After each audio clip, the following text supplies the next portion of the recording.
કિરણો બહુ જ તાપાત્મક છે, બાળે છે, ગરમ છે, પણ એ જ સૂરજની કિરણ જ્યારે ચંદ્રમા પર પડે અને ચંદ્રમાની કિરણો પૃથ્વી પર પડે તો એ શીતલ થઈ જાય છે. ચંદ્રમાને પોતાનો પ્રકાશ નથી, એ પ્રકાશિત છે સૂરજના કિરણોથી. તો સૂરજના સીધા કિરણ જ્યારે આપણને મળે તો ગરમી લાગે છે, તાપ આપે છે, પણ એ જ કિરણો ચંદ્રમાના માધ્યમથી આવે તો શીતલતાનો અનુભવ કરાવે. બીજું ઉદાહરણ આપું તો જેમ સમુદ્રનું પાણી ખારું છે, સીધું પાન કરો તો ખારું છે, પણ એ જ સમુદ્રમાંથી વાદળ બને છે અને વાદળથી જે વર્ષા થાય એ મધુર પાણી હોય છે, એ મીઠું હોય છે. તો એમ જ સીધી પ્રભુની કૃપાનો કદાચ તાપ આ જીવ ઝીલવી ન શકે, સીધી ગુસાઈજીની કૃપા યા એની વાણીને સમજી ન શકીએ. તદુક્તમ અપી દુર્બોધમ સુબોધમ સાધ્યતા તથા. સર્વોત્તમમાં પણ ગુસાઈજીએ કહ્યું કે મહાપ્રભુજીની વાણી તદુક્તમ અપી દુર્બોધમ, શ્રી વલ્લભની વાણી દુર્બોધ છે, સાધારણ જીવ કદાચ એને સમજી ન શકે, અને એ સુબોધ થાય એના માટે આ સર્વોત્તમ સ્તોત્ર છે. તો કોઈ માધ્યમ દ્વારા ઉપદેશનો સ્વીકાર છે. સર્વોત્તમ સ્તોત્ર એ માધ્યમ બન્યું શ્રી ગુસાઈજી દ્વારા, કારણ કે વલ્લભની વાણી દુર્બોધ છે, સાધારણ જીવોને સમજાય એવી નથી, એટલે ગુસાઈજીએ સર્વોત્તમ રચ્યું અને એના માધ્યમ દ્વારા શ્રી વલ્લભની વાણી પણ સુબોધ થાય. તો અહીંયા સ્વયં ગુસાઈજી પોતાની વાણી જો કદાચ પ્રગટ કરત તો આપણા જેવા તુચ્છ અને સાધારણ જીવો એ વાણીને કદાચ સમજી ન શકીએ, અને એમ લાગે આ તો આચાર્યની વાણી છે, એ તો એમની વાણી તો કેમ સમજાય એમ થાય. અને એટલે ગુસાઈજીએ ગોપાલદાસનું માધ્યમ પસંદ કર્યું,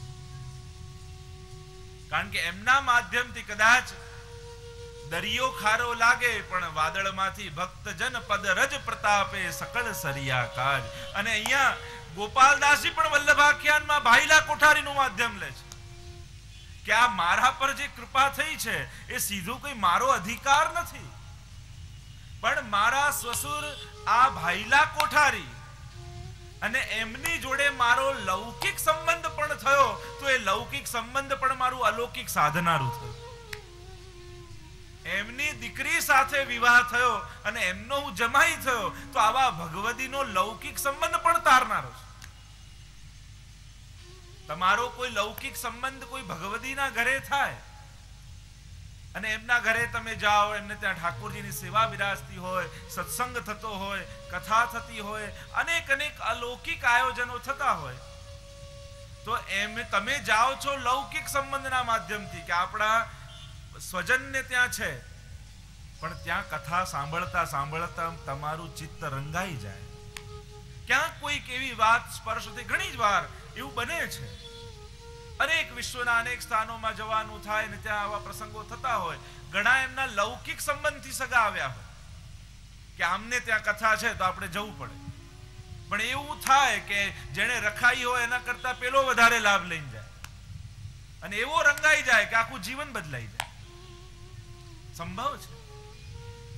ભગવદીઓ સાથેનો લૌકિક સંબંધ પણ તારનારો છે.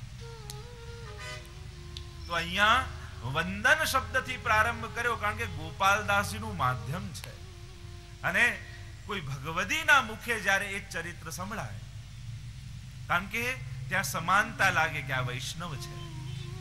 આચાર્યની વાણીમાં તો એમ લાગે તો આચાર્ય છે, ત્યાં આપણી કક્ષા ક્યાં આવવાની, પણ એટલે ગુસાઈજી પોતે ન વર્ણિત કરતા ગોપાલદાસનું માધ્યમ રાખ્યું કે દરેક નિજજનોને, વૈષ્ણવજનોને સમાનતાનો અનુભવ થાય કે આમને જો મળ્યું તો આવી કૃપા તો આપણા પર પણ થઈ શકે છે.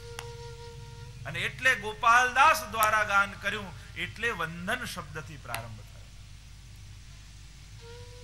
વાર્તા સાહિત્યમાં પ્રસંગ આવે છે કલ્યાણ ભટ્ટને.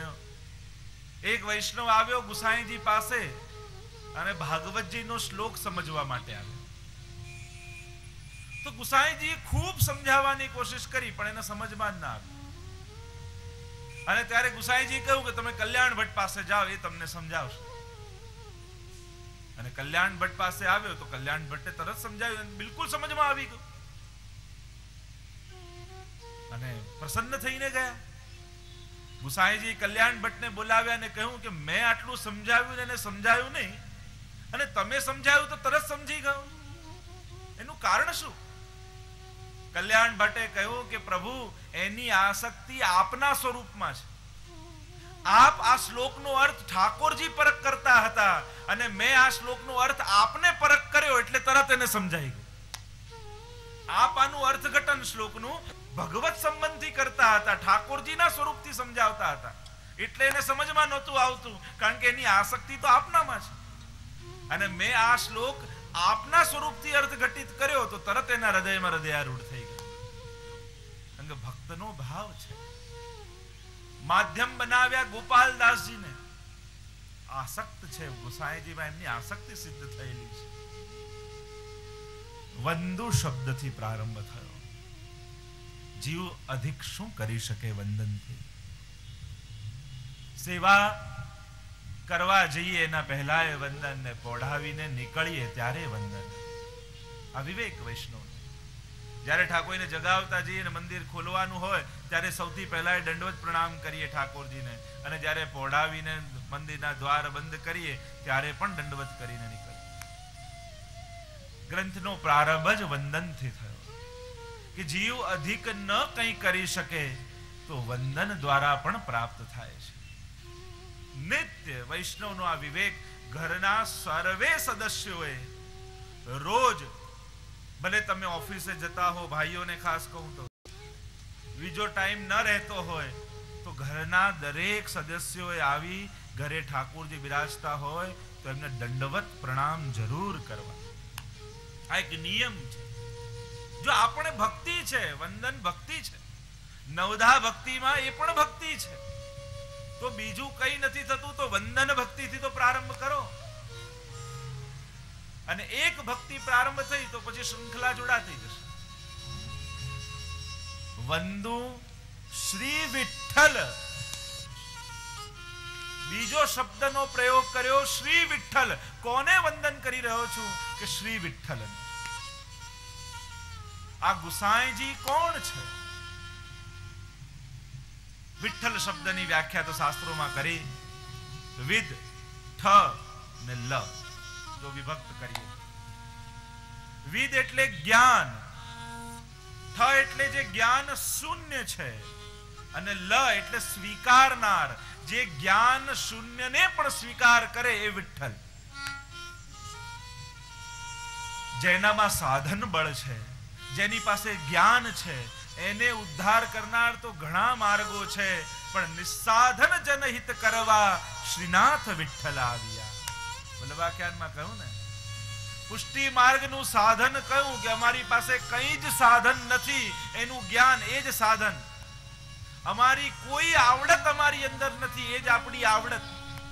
અમે કાંઈ જ જાણતા નથી, એ જ આપણું જ્ઞાન. પુષ્ટિ માર્ગમાં કોઈ પણ સાધનથી પ્રભુ પ્રસન્ન થતા નથી. એટલે ક્યારે સાધન બળનો આશ્રય નહીં રાખવો વૈષ્ણવ. તમે વિચાર કરો કે હું 11 માળાનો નિયમ છે તો 11 માળાને કારણે ઠાકોરજી કૃપા કરશે. હું એકાદશી વ્રત કરું છું એટલે ઠાકોરજી કૃપા કરશે. હું વ્રજમાં આટલી વાર જાઉં છું એટલે ઠાકોરજી કૃપા કરશે. મેં આટલી પરિક્રમા કરી એટલે ઠાકોરજી કૃપા કરશે. મેં આટલી ઝારી ભરી એટલે